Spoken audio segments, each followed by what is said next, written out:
구약의 계시록이라고 할 수 있는 스가랴서에는 8가지 환상이 기록되어 있습니다.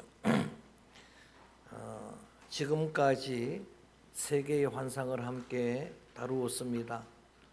첫 번째 환상은 화석류 나무 가운데 선 붉은 말을 탄 자의 환상입니다. 화석류 나무가 골짜기에 있는데 밤에 골짜기에 화석류 나무 다 70년 만에 포로에서 돌아온 절망적인 이스라엘 백성들 예루살렘을 상징합니다. 그런데 거기에 하나님의 천사가 서 있다는 것은 해석을 해 주십니다. 여호와께서 돌아오셨으니, 여호와께서 거기 서셨으니 먹줄이 쳐지리라. 할렐루야. 거기에 하나님의 성전이 세워질 것이라고 하는 비전을 통해서 우리에게 새로운 희망을 심어주신 말씀이었습니다. 주님께서 돌아오시면 될 줄로 믿습니다. 두 번째가 네 뿔과 네 대장장이의 환상입니다. 네 뿔은 사방에서 일어나는 대적들이라고 했습니다. 많은 힘있는 제국들이 일어나서 아수르가 바벨론이 이스라엘을 예루살렘을 점령했지만, 그러나 하나님의 환상은 쇠도 제어하는 대장장이가 또 다른 제국을 들어서 그 뿔들을 꺾을 것이다라는 거예요. 하나님이 또 다른 바벨론을, 페르시아를, 제국들을 일으키고 또 그 대적들을 꺾으시는 그런 환상도 어떤 여러분 대적들이 여러분 사방에서 일어난다고 하더라도 하나님이 꺾으시면은 제압될 줄로 믿습니다. 희망을 심어주는 환상이었습니다. 그리고 세 번째 환상은 청량줄을 손에 잡은 한 사람 천사의 환상이었습니다. 청량줄을 손에 잡은 그 천사가 예루살렘을 청량하는데 그 성은 번성하는 성이 될 것이다. 그래서 사람도 많아지고 가축도 엄청나게 많아서 성곽을 둘 수 없는, 성곽 없는 성이 될 것인데, 성곽이 없으니까 두렵고 불안하고 한 성이 아니라 오히려 하나님이 따라합니다. 내가 불성곽이 되리라. 할렐루야. 하나님이 불성곽 되면 안전할 줄로 믿습니다. 지켜질 줄로 믿습니다.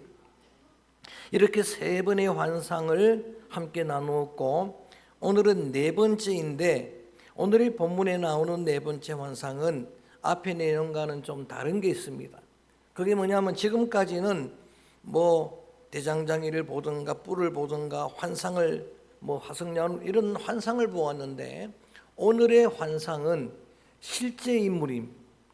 여호수아라고 하는 백성의 대지사장을 환상 속에서 보는 거예요. 그리고 그 환상에는 스가랴도 동참을 하는 겁니다. 그동안의 세 번째까지의 환상은 절망중에 있더라도 하나님이 함께 하시면은 새로운 희망의 빛이 비친다라고 하는 그런 비전이라고 하면은, 오늘의 여호수아의 실제 인물을 환상으로 주신 이 사건은 여호수아의 옷을 갈아입히시는 환상.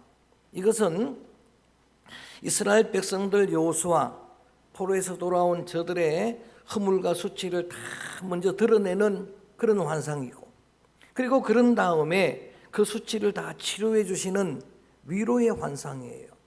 여러분, 우리 안에 내면의 수치는 드러나야 치료가 되는 거예요.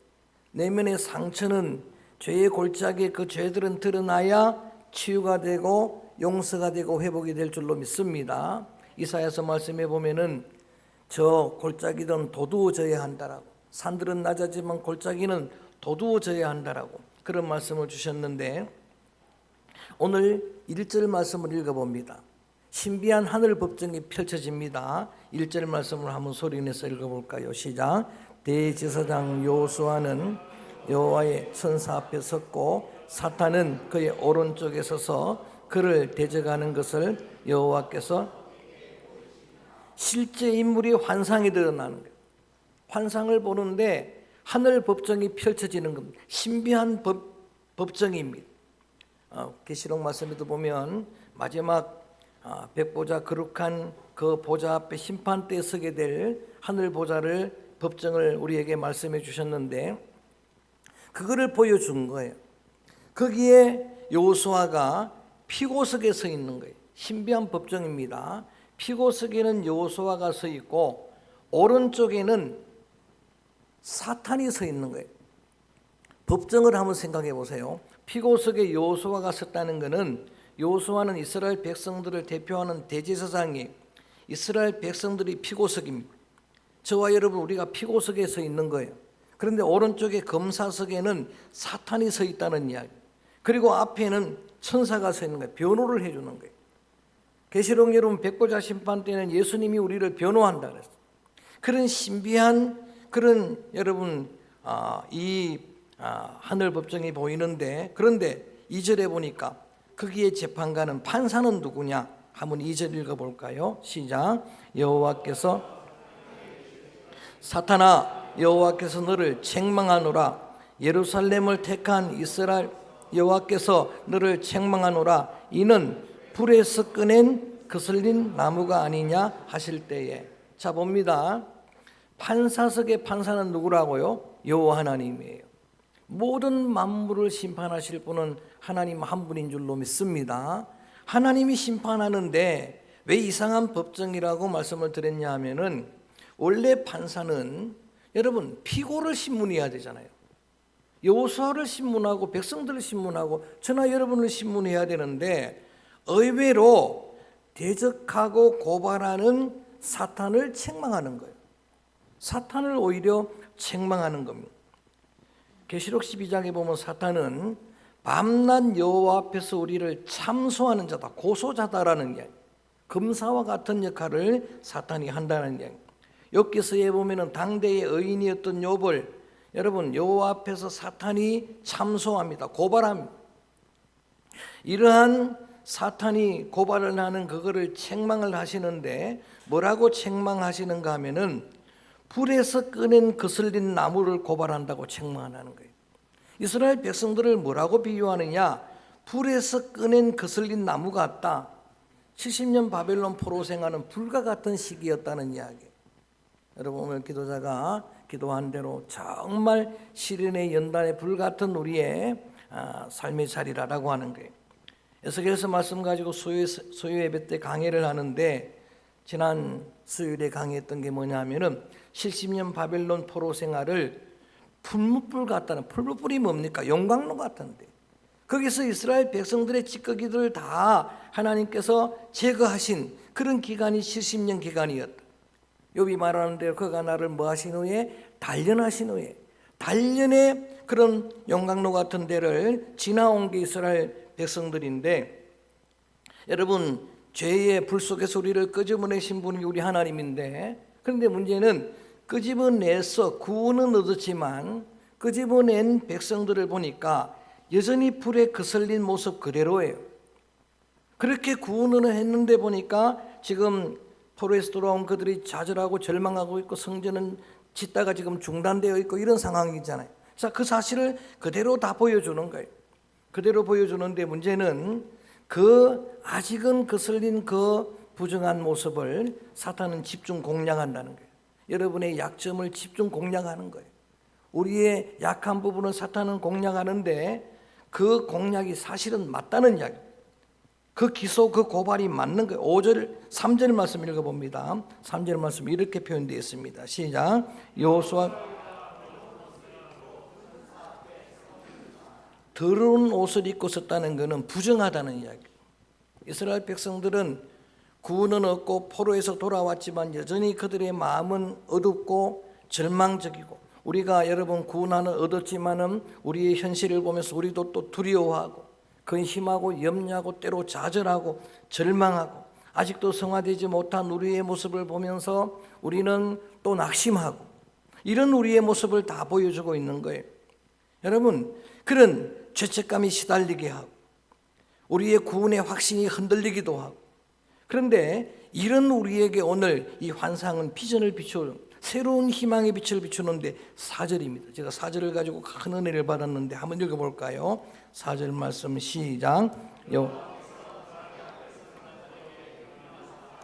그 더러운 옷을 벗기라 하시고 또 여호와 내가 내 죄악을 제거하여 버렸으니 내게 아름다운 옷을 입히리라 하시기로. 아멘. 이게 얼마나 큰 은혜의 환상, 위로가 되는 비전인지 알 수가 없어요.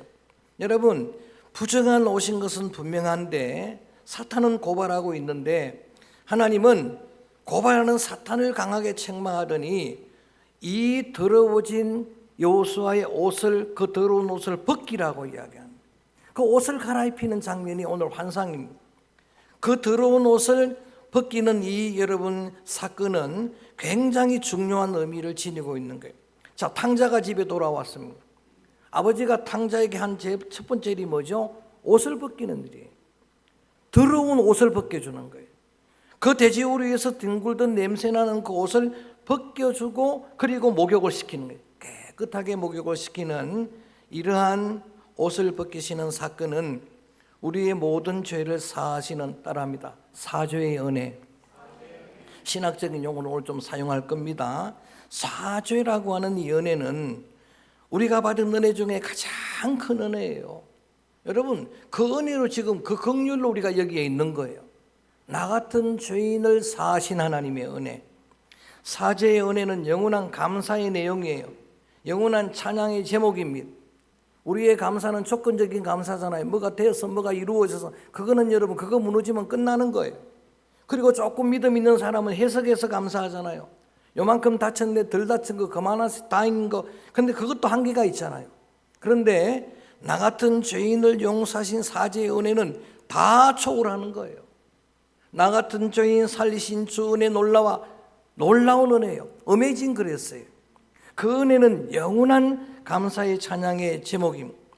여러분, 옷을 벗겼을 뿐만 아니라 오늘 환상은 이 여호수아에게 아름다운 옷을 입히리라고 약속을 하는 거예요.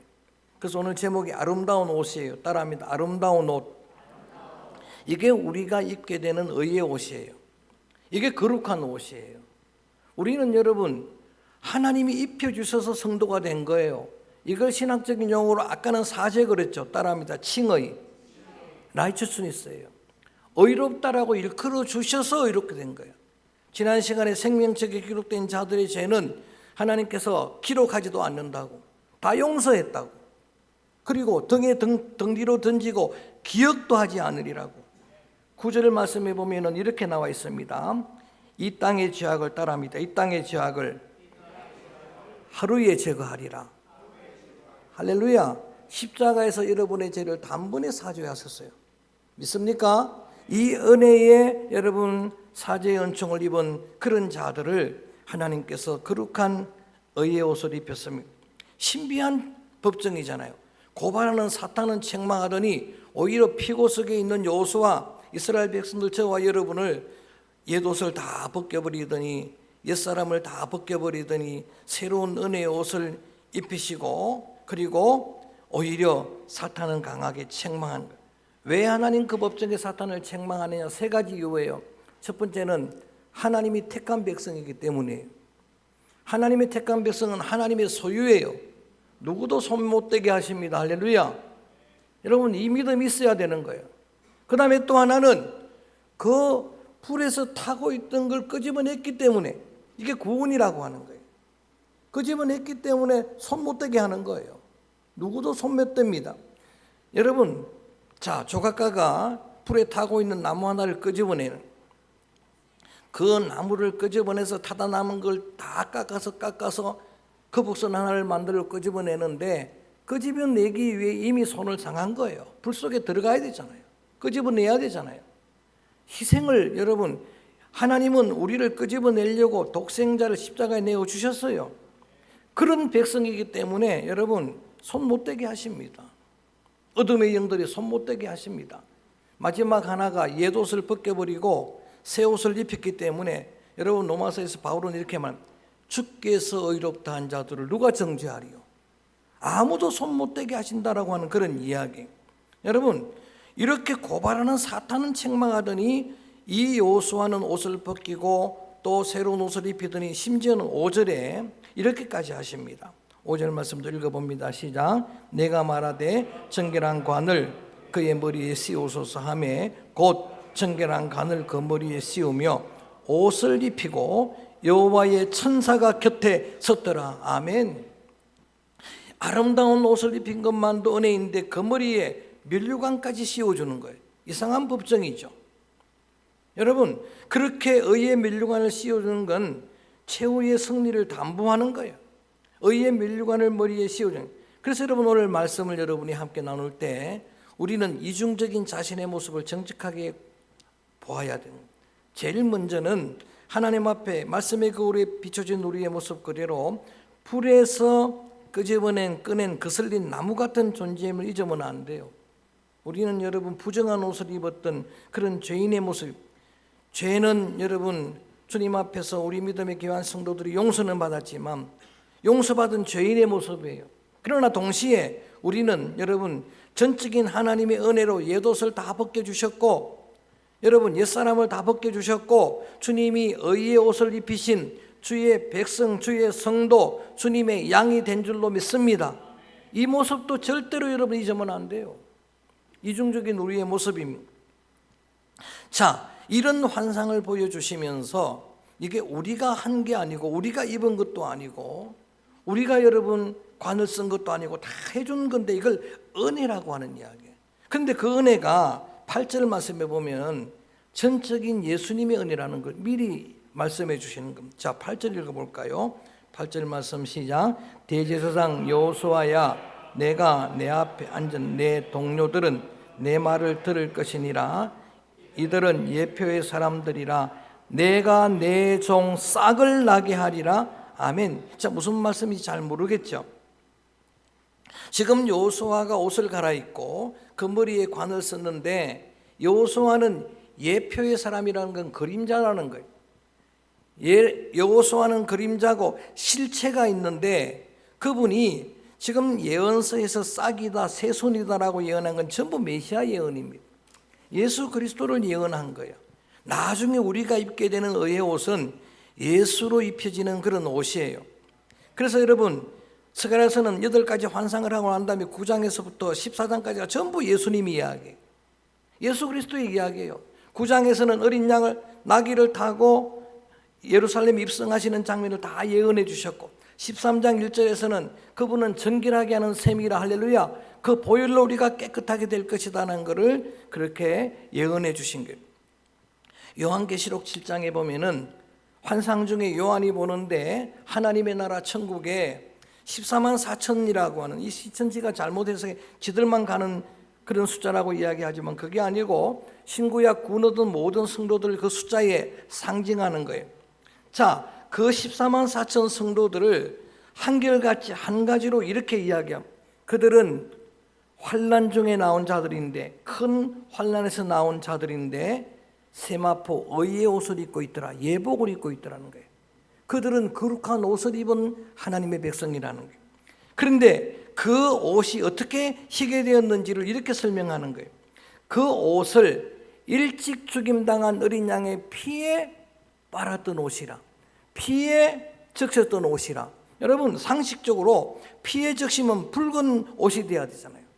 그런데 신기하게 예수님의 보혈은 거기에 피에 적시면 희고 정결하게 되는 옷이에요. 할렐루야. 이거는 여러분 이해할 수 없는 그런 거잖아요.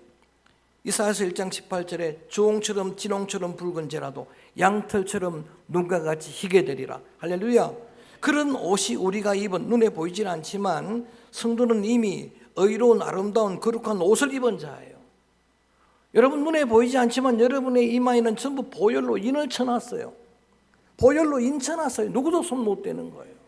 누구도 손 못 대도록 하나님께서 인쳐 놓은 그런 백성들인데, 그들이 일제히 찬양을 드리는데 그 찬양이 감동적입니다. 구원하심이 보좌에 앉으신 하나님과 어린 양께 있도록. 할렐루야. 구원의 은혜를 감격하는 찬양하는, 오늘 말씀의 이 찬양을, 비전이라는 이 찬양을 함께 뜨겁게 부를 거예요. 하나님을 찬양하는 그러한 백성들, 그들이 바로 성도들입니다. 옷을 받고 입었다는 건 신분이 변했다는 거예요. 옷을 받고 입었다는 건 신분이 변한 거예요. 늘 이 말씀 제가 전할 때마다 왕자 거지 이야기, 우리 박영수 목사님 늘 이걸로 예를 드는데 제가 몇 번 예를 들었어요. 왕자와 거지 이야기 그 내용을 보면은 에드워드 왕자하고 거짓함이 생긴 게 똑같아요. 그 어느 날 장난 삼아서 옷을 바꿔 입었잖아요. 자, 탐 입장에서 생각해 보는 거예요. 거지였는데 어느 날 왕자 에드워드의 옷을 입었으니까 신분이 뭐가 된 거예요? 좀 대답을 해보세요. 뭐가 됐어요? 왕자가 됐죠. 자, 왕자가 됐는데, 그런데 아직 그 생각은 누구의 생각이에요? 거지의 생각이죠. 하는 말은요, 거지의 말이죠. 하는 행동은요, 거지 행동 그대로예요. 그래서 옥새를 가지고 호도를 깨먹는 거예요. 이런 행동을 하는데 놀랍게도 점차 시간이 가면서 생각이 바뀌는 거예요. 말이 바뀌는 거예요. 그 행실이 습관이 바뀌는 거예요. 이거를 아까 사제 따라합니다. 사제, 칭의, 그 다음에 성화예요. 성화. 신학적인 용어입니다. 퓨리피케이션, 상티피케이션, 거룩하게 되는 거예요. 이게 여러분, 우리가 이렇게 하나님 앞에 은혜로 구원을 얻고 또 의롭다함을 받은 우리가 왜 성도들의 광야 생활 같은 교회 생활을 우리에게 허락하셨느냐 하면 이게 우리의 삶을 통해서 그리스도를 닮아가고 변화받고 우리 포도주가 되고 할렐루야 이렇게 성화되는 그런 과정이 있는 거예요. 그런데 그 아직도 성화되지 않는 그 부분을 사탄은 오늘도 공략하는 거예요. 여러분의 마음을 공격하는 거예요. 하나님 앞에 고소하는 거예요. 그래서 말씀드렸듯이 이미와 아직 사이의 존재가 우리라 그랬죠. 이미 우리는 하나님의 자녀가 된 줄로 믿습니다. 그런데 아직도 우리는 부족하잖아요. 아직도 여러분 옛 습관이 남아있잖아요. 옛 성품이 남아있잖아요. 그런 약점을 지금도 사탄은 고발합니다. 그런데 이제 걱정할 게 없어요. 염려할 것도 없습니다. 두려워할 것도 죄책감이 시달릴 것도 없습니다. 오히려 그런 공격이 여러분 심령을 공략할 때마다 오늘 이 말씀을 여러분 믿고 확신을 가지고 이렇게 명령을 해야 돼요. 나사렛 예수 이름으로 명령하노니 할렐루야. 주님의 십자가의 복음의 능력으로 명령하노니 사탄아 물러가라 할렐루야. 다 물리쳐야 돼요. 승리할 수 있어야 하는 겁니다. 말씀을 마무리하겠습니다. 오늘 이 네 번째 환상은 지금까지 환상과 달리 그 이스라엘 돌아와서 절망하고 있는 그들의 실상을 하나도 숨기지 않고 다 들추내는 거예요. 다 들추내시는데 그 들추내신 그 하나님께서 다 치료하시고 회복하시고 더러운 옷 다 벗겨주시고 더러운 냄새나는 몸 다 깨끗하게 씻어주시고 새 옷을 입혀주시는 이런 환상과 비전을 통해서 오늘 저와 여러분 우리에게 여러분이 신앙생활할 때 내면에 어떤 갈등이 여러분을 위협해도 또 여러분 어떤 사람들이 여러분을 공격해도 이 말씀이 여러분에게 새로운 빛이 되어서 이 말씀의 힘으로 다 물리칠 수 있기를 원하고 명절을 맞아서 먼 길도 오가게 되고 또 형제들을 만나게 될 것입니다. 많은 성도들이 고향을 찾아서 가기도 하고 또 오늘 예배 시간에 제가 상상했던 것보다 생각했던 것보다 많이 오셨어요. 여러분 성가대도 많이 서고 하셨는데 또 새롭게 오신 분도 계시는데 가족들을 만날 때 이 한 가지를 꼭 기억해야 돼요. 누구를 만나고 어디에 있든지 간에 여러분 교회 안에서만 성도가 아니에요. 어디에서도 여러분은 아름다운 거룩한 옷을 입은 하나님의 자녀인 줄로 믿습니다. 거기서도 보배예요. 그래서 지난 시간에 계속해서 말씀을 전했던 것처럼 너희는 그리스도의 향기라 너희는 그리스도의 편지라 세상의 소금이라 세상에 있는 빛이라 빛이라고 말씀하실 때 엄청난 거창한 빛을 주님 말씀하신 적이 없어요. 너희는 등불이라 등불은 가정에 비치는 거예요. 집안 식구들에게 비치느니라 등불을 켜서 말 아래 두지 아니하고 여러분 등경 위에 집안 식구들에게 비치게 되면은 집안 식구들이 너희의 착한 행실을 보고 하늘에 계신 하나님께 영광을 돌리게 되느니라 할렐루야. 여러분 여러분의 불신 가족들 구원이 우선순위 아닙니까? 우선순위잖아요. 그렇다면 여러분 이번 명절을 그런 기회로 삼아서 그곳에서 거룩한 옷, 흰옷, 세마포 여러분 어떤 한 사람이 전철을 흰옷 입고 탔었어요. 그리고 그 흰옷이 흰 바지인데 아주 잘 다린 흰옷이에요. 그래서 그 옷이 어떻게 될까 봐 자리를 양보하니까 안 앉겠대요. 왜 안 앉는가 제가 곰곰이 생각을 해보니까 흰옷이기 때문에 아무 데나 앉을 수가 없는 거예요. 그리고 지금 데이트하러 가기 때문에 구기지면 안 되잖아요. 아무 데나 앉아 죄인의 길에 서지도 말고 악한 꾀를 쫓지도 말고 오만한 자의 자리는 뭐 하지도 마라 앉지도 말라. 우리는 거룩한 옷을 입은 그런 백성들로 형제 자매들을 만나길 바라고 일가 친척들을 만나기를 바라고 그곳에서 여러분의 그러한 빛된 삶으로 향기를 바람으로 정말 희망을 주는 편지가 되므로 많은 가족들이 하나님께 영광을 돌리는 복된 명절이 되어지기를 주의 이름으로 축원합니다. 주의 이름으로 축복합니다. 오늘 구원 얻은 세마포 의의 옷을 입은 자들이 찬양하는 계시록의 찬양, 구원하심은 보좌에 앉으신 하나님과 어린 양 그리스도의 찬양을 한번 힘차게 명절 기념으로 찬양합니다. 한번 힘차게 찬양합니다. 구원하심이 하나님께 그리고 어린 양에게 있습니다. 오직 구원은 하나님께 있는 거예요. 힘차게 찬양합니다.